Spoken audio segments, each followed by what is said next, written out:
Hello and welcome to this week's Used Car Heaven, and as it's the final episode in this series, we thought we'd finish with a bit of a special from Arley Hall here in Cheshire. 4 fantastic cars lined up to test: the Mercedes Benz SLK, the Lotus Elise 111S, the Porsche Boxster S, and finally the Jaguar XK8. We'll give you our honest opinion on each of these cars as a used car buy. Plus we've got more from our car doctor and Richard Hammond.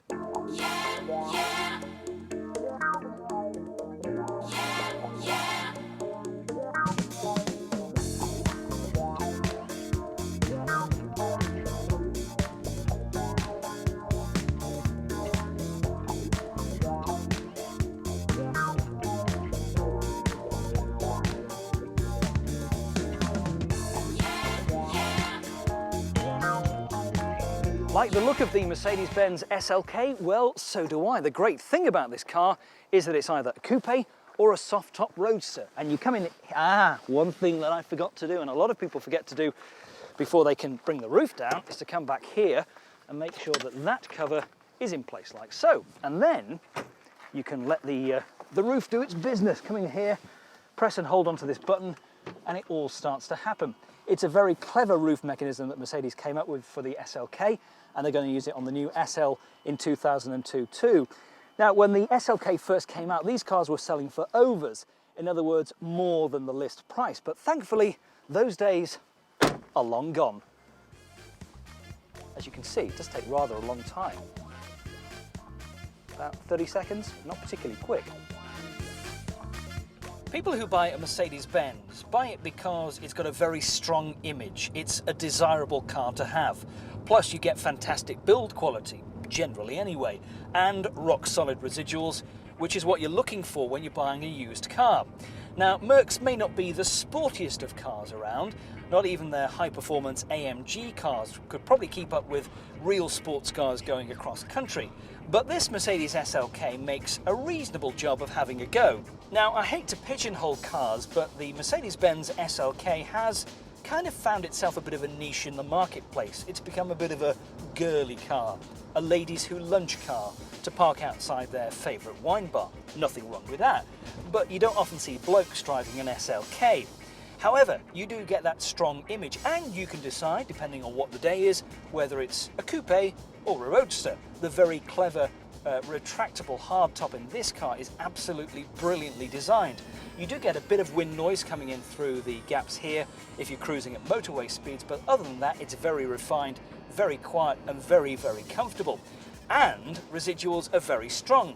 An early P-Reg example will still sell for somewhere around £20,000. Now, when that car was new, it was around 30 grand, so it's lost about 35% of its value in 4 years, which is very, very good in these sort of economic climates. So what about performance on this car? Well, the 230 compressor will get to 60 miles an hour in about 8.5 seconds, top speed of 140 miles an hour.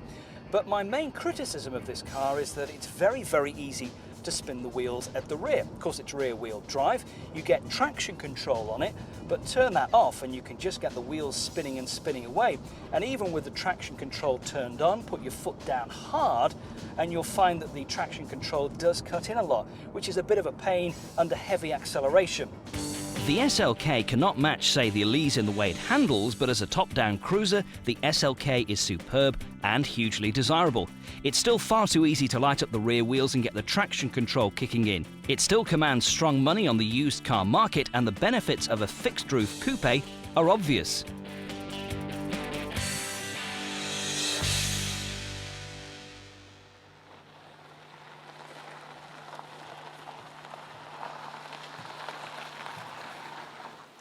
The Mercedes-Benz SLKs are getting more desirable as they're getting cheaper, which is great news all round. We'll be driving the Lotus Elise soon, but first, here's Richard Hammond.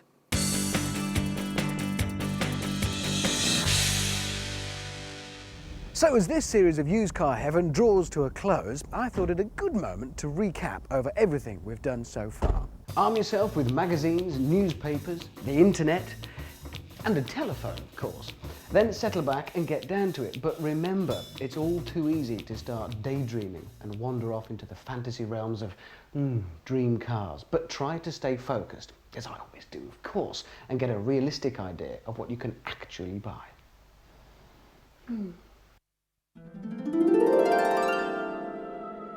Back to reality when it comes to the cash. You know what you've got to spend, work it out for yourself, and when you've done that, stick to it. That's your budget. What we've got to do now is work out the best way of maximising the efficiency of that spend. Get the most for your money. So the money's all sorted, but do you remember our mate Dodgy? All right, mate, I've come about a motor. I have a bit of a word. Yeah, Dodgy, no, come on in, sit down, please. Dickie me old China? Yeah, have I got a deal for you, all right? Yeah, all right. No problem, I'll tell him. Right, I've explained you're only going to go to 200 a month, but he wants 250. No, 200. Want me to tell that's my 200 or nothing. Okay. Right, it says 200 or nothing. Right? Okay, I'll tell him. Well, it says he'll do it, all right? Deal of the century for 225, and he'll throw in a roof rack. Can't say fairer than that. Happy? Yeah, okay, that sounds great.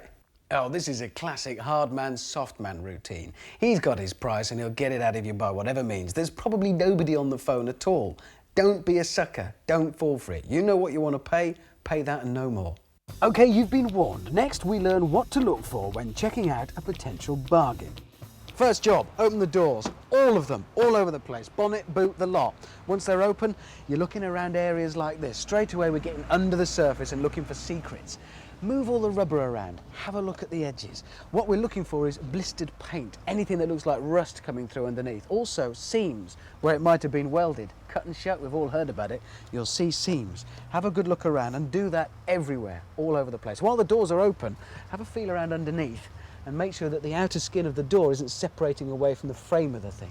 That's pretty important and it's easily done. Don't forget, moisture, water, it all collects around here and it eats away at your car, and it's places where people hide secrets that you've got to uncover. It's not difficult to see when it's right, and it's certainly not difficult to see when it's wrong.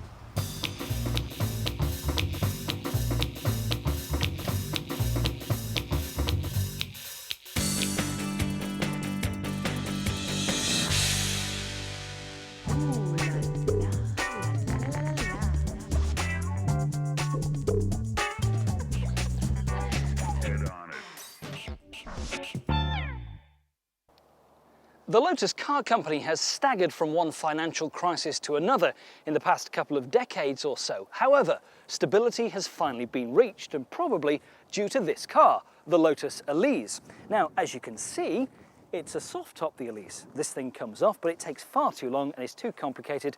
I'm not even going to bother to show you. You've got to undo all sorts of catches here. There's some roof bars to come out and all that sort of thing. It takes too long to do quickly.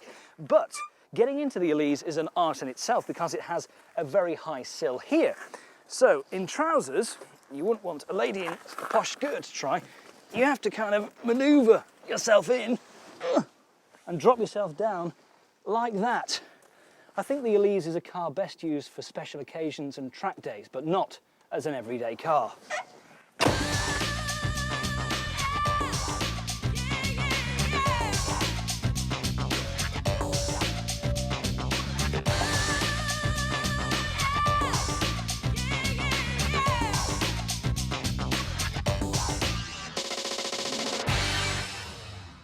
Cast your mind back to when you were young and you used to get taken by your parents to a fun fair or an amusement park, and there always used to be the go-kart rides. Well, driving a go-kart and driving the Lotus Elise are not dissimilar. You get that low-down feeling through the seat of your pants. You can feel the road racing beneath you. It's a great fun car to drive. But there are no creature comforts in this car. You get the engine right behind you, which is very, very noisy. No effort to sort of dampen the sound down whatsoever. Change gear, high through the revs. It's just a wonderful, fun car to drive. Now, if you're thinking that, yeah, maybe a Lotus Elise is the right sort of used car for me, well, the great news is that there are plenty of used examples on the market. There are two versions to look out for. There's the basic 1.8, which produces 118 brake horsepower, or there's the more powerful unit, which is this car that we're driving. Nominated the 111S, it uses Rover's K-Series engine, and it produces 143 brake horsepower, so quite a bit more power. Now, none of those figures sound tremendously powerful, but don't forget you've got a stripped out, very light car, so it is quick. You feel every bump, every slight undulation in the road, and potholes in this car are an absolute nightmare. They send a real shiver through your spine.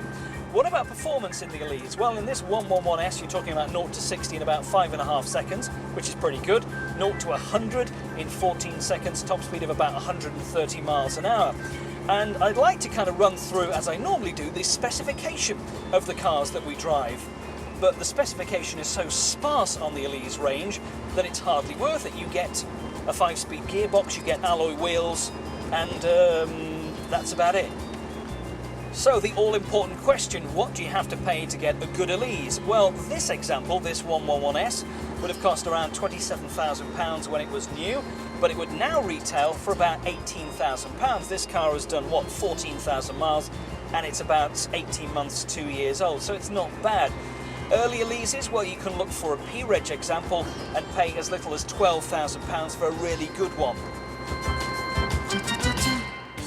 The Elise may not be the prettiest roadster on the market, but on a pound per thrills basis, is there anything better? Some cars' build quality can leave a bit to be desired, and for me the Elise sounded a lot quicker than it actually was.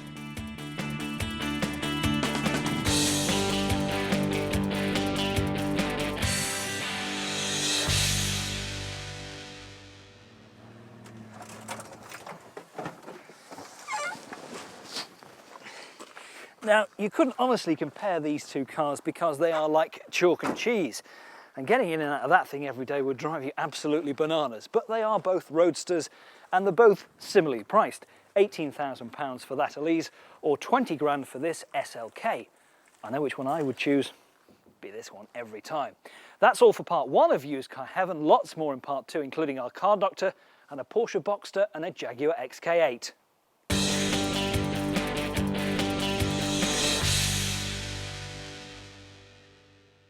The Porsche Boxster is a gorgeous looking car, no two ways about it. And although the cabin may be a bit cramped for 2 people only, of course, don't forget, it does have quite a good deal of luggage space. You get 2 compartments, in fact. One back here, there, big enough to hold, well, 2 sets of golf clubs, apparently, and some extra stuff too. And of course, you have one at the front. The engine in the Porsche Boxster is here, mid-engine car, it's hidden under there. You have to use tools and all sorts to get at it. They don't want you to mess about with it. So, what about the front compartment? Well, once you flip the lid here, you can see that under the nose, you get space to carry about 100 litres of capacity back there, and the spare tyre too. But the main thing about the Boxster is its fantastic electric roof, which is quick, believe me.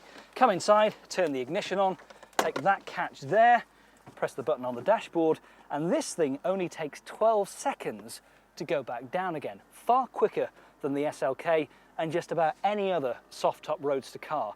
It's a brilliant piece of work. And there we are, 12 seconds later, and it's done, and open-top motoring is yours.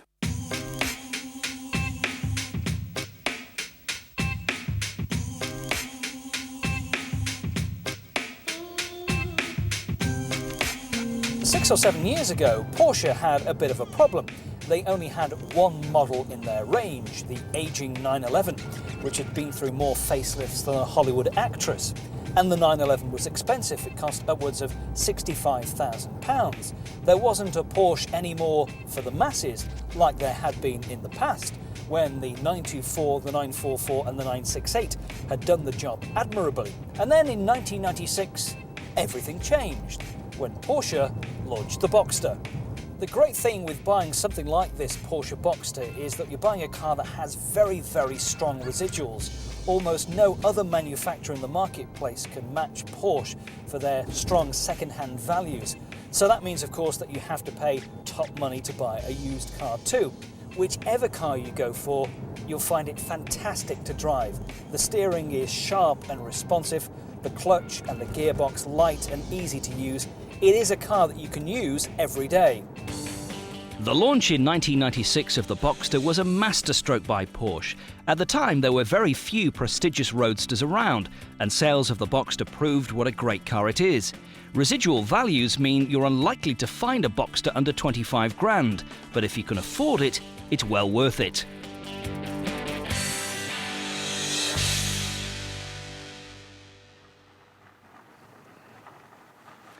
Coming soon, we'll be driving Jaguar's XK8, but first, here's more from our car doctor.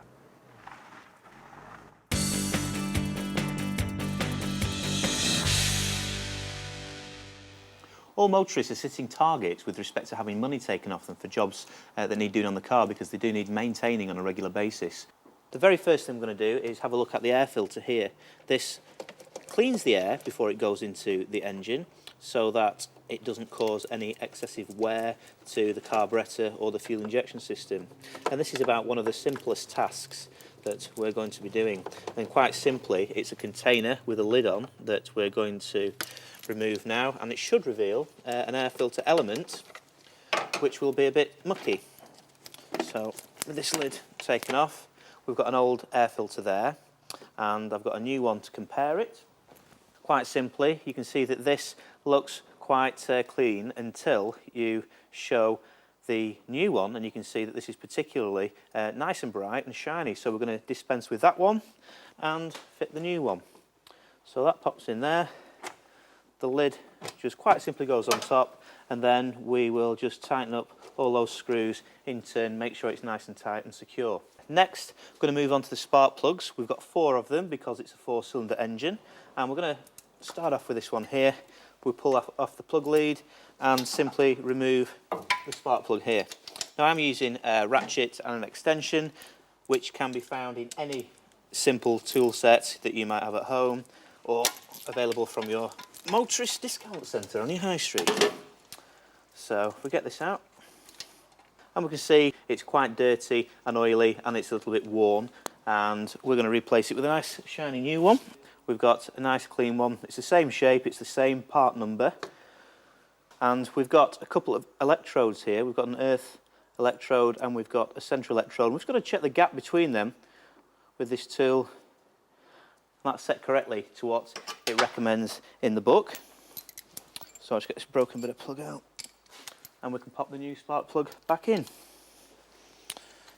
So screw that in, screw down finger tight, and then we'll just nip it up with the ratchet.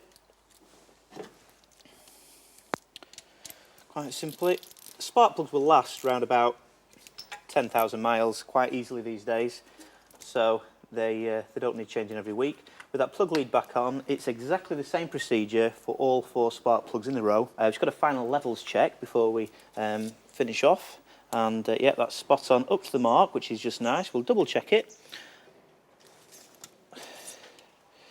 Yep, that's a job well done. So we've effectively carried out a short service on the motor car. It's not expensive, and you can see actually quite, not how easy it is, but it's certainly a task that you could have a go at yourselves.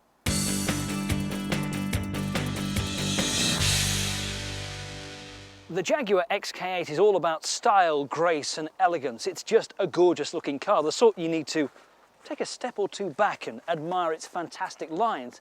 But it's also quite a roomy car. You've got 2 dinky seats in the back for a couple of little ones, and you've also got quite a decent sized boot on it.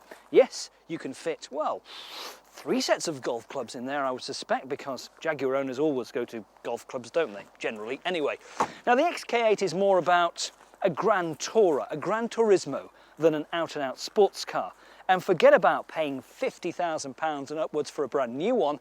Buy a used one and save yourself a fortune. 28 grand for this.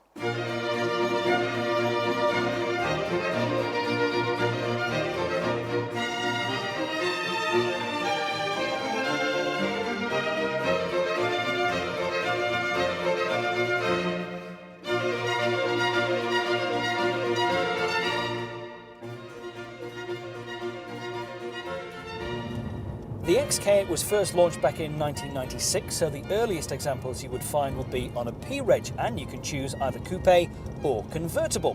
What's under the bonnet? Well, you get a silky smooth 4-litre V8 engine producing 290 brake horsepower in standard form.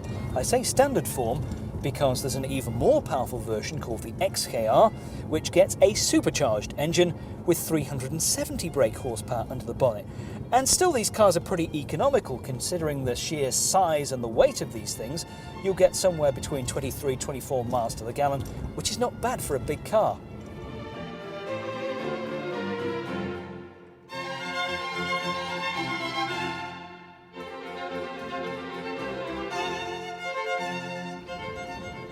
So what's performance like in these cars? Well, pretty good. Even in the standard 4-litre V8 form, this car will get to 60 miles an hour in about 6.5 seconds.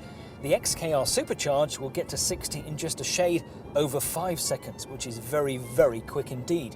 Top speed limited in both to 155 miles an hour. It does feel very, very quick. Plant your foot hard on the floor and this thing will just propel off into the distance. All cars are automatic, using Jaguar's renowned and well-used and brilliant J-Gate automatic box. Stick it in drive for most of the time, but if you want to have a bit of fun, you can move it across and change from 4th to 3rd to 2nd. The Jaguar XK8 is the ultimate car that shows off its Britishness. Gorgeous lines make you wonder why anyone would spend the extra money on an Aston Martin DB7. The standard 4-litre V8 feels quick as well as being smooth, but the XKR Supercharged is fast enough to compete in the supercar league.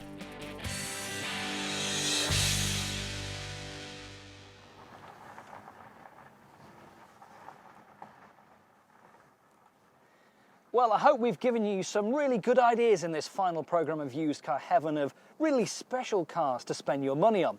I've enjoyed driving all of them, some more than others. The Lotus Elise, a nightmare to live with every day. The SLK isn't. The Porsche Boxster is fast and fun. The Jaguar XK8 is refined and a comfortable cruiser. So that's it from Used Car Heaven.